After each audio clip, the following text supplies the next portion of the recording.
จ๊แมวจะผูกคอตายนะครับตอนนี้ กระด้ำเราพ่อ จับเชือกแล้วครับ แมวคิดสั้นผูกกันด กระด้ำเราพ่อเหมือนเรายายอ่ะ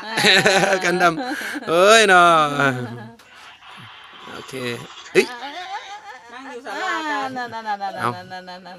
กันดำใช่แมวจะผูกคอตายไหมกันดำเป็นยังไง หล่อไหมลูกชายแต่งตัวหล่อเปล่า เอ้ย เขาหยอกกันดำ อ๋อหยอกกันดำหยอกกันดำเลยเนี่ย แล้วมาตั้งสาม แมวหยอกกันดำนั่นนี่ ไม่ เห็นไหมครับ เห็นเจ้าสาวไหม